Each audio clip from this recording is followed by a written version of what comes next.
Hey everyone, welcome back to my channel. I think we are safe and doing great. আজকে 25শে September আজকের ব্লগটা আমি এখন থেকে স্টার্ট করছি। আই থিঙ্ক তোমাদের আজকের ব্লগটা দেখতে অনেক অনেক ভালো লাগবে। তো চলো ব্লগটা শুরু করা যাক। কিন্তু ব্লগ শুরু করার আগে যারা আমার চ্যানেলে নতুন, do subscribe my channel if you like the content and press the bell icon beside the subscribe button. You can also follow on my social media. I put the link in the description box.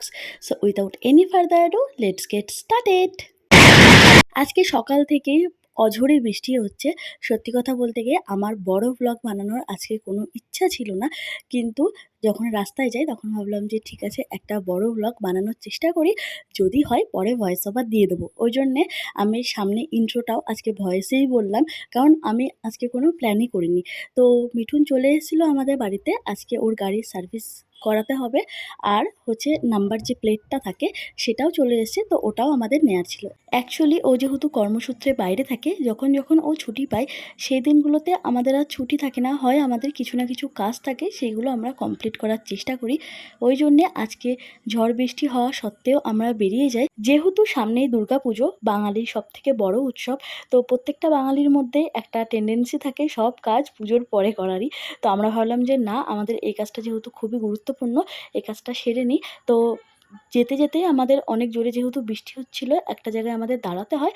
তারপরে আমরা আমাদের যাত্রা শুরু করি আর একদম টিভিএসের শোরুমে চলে আসি। তো ওরা প্রথমেই বলে দেয় আমাদের নাম্বার প্লেটটা রেডি হয়ে গেছে। মিঠুন আগে থেকেই ফোন করে নিয়েছিল। ফার্স্টে শোরুম থেকে বলে আপনাদের নাম্বার প্লেটটা যেহেতু হয়েই গেছে, আপনারা আগে নাম্বার প্লেটটা বসিয়ে নিন, তারপরে সার্ভিসে দিন। তো আমরা সার্ভিস দেওয়ার পরেই শুনি আমাদের গাড়িটা কতক্ষণে পাবো। তো ওনারা বলে প্রায় বিকেল 5টা কিংবা 6টা হয়ে যাবে। সেই শুনে তো আমাদের দুজনেরই মাথায় হাত যে আমরা এতটা টাইম কী করব।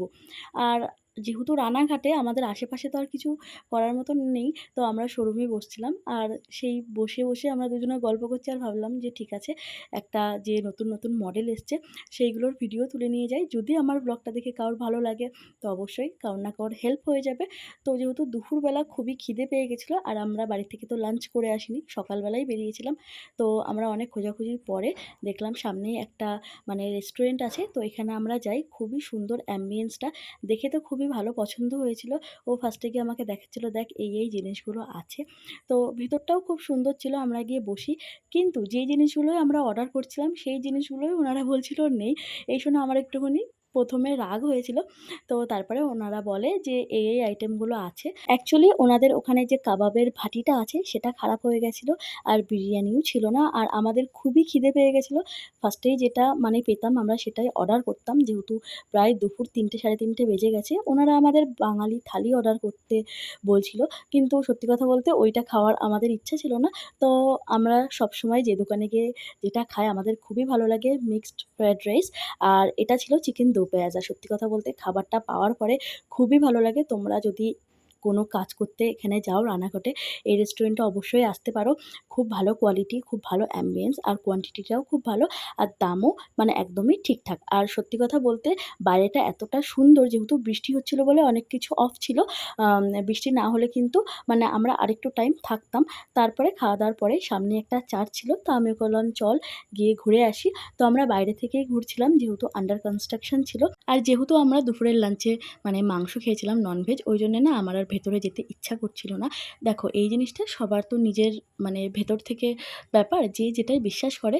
তো আমি ভাবলাম যে এখানে তো আমি আর লাস্ট টাইম আসছি না, আর খুব একটা দূরও না আমাদের, তো কাজের মারফত এখানে আবার আসতে হবে। ওই জন্য আমি ভাবলাম যে ঠিক আছে, একদম এখানকার কাজটাও কমপ্লিট হয়ে যাক আর কোনো একদিন এইখানে খুব পরিষ্কার পরিচ্ছন্নভাবে আসা যাবে।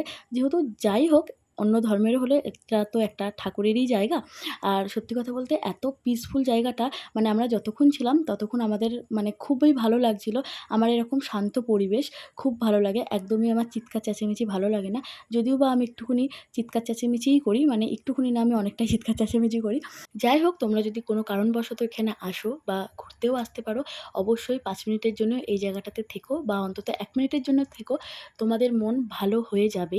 আমরা যতক্ষণ ছিলাম এসেছিলাম। আমাদের মনটা সত্যি কথা বলতে খুবই মানে ভালো লাগছিল। এতটা পিসফুল একটা জায়গা। আর লাইফে তো অনেক প্রবলেম চলে। তো আমি মনে করি যে যখনই প্রবলেম হয় তখনই ঠাকুরের স্থানগুলো খুবই ভালো। তো তারপরে আমাদের সমস্ত কাজগুলো হয়ে যায় প্রায় পৌনে ৭টা নাগাদ। ওই জন্য আমি আর ভিডিও ক্লিপ নিইনি। আমাদের একদমই ভালো লাগছিল না এতক্ষণ অপেক্ষা করেছিলাম বলে। তো কতক্ষণই বা বসে থাকা যায়। তো আমরা একদম সোজা চলে আসি বৃষ্টির মধ্যেই। তো যেহেতু অনেক জোরে বৃষ্টি হচ্ছিল বলে একটা চায়ের দোকানেও দাঁড়িয়েছিলাম। এরপরে ভিজে কাঁপতে, কাঁপতে সোজা একদম বনগাঁতে চলে আসি। আসার সময় পেটু থেকে নিয়েছিলাম ২ টো চিকেন রোল। আর আসার সাথে, সাথে মাকে বলেছিলাম একটু আদা দিয়ে চা করে দাও। তো আজকের ব্লগটা এইটুকুই। সবাই খুব ভালো থেকো। টাটা।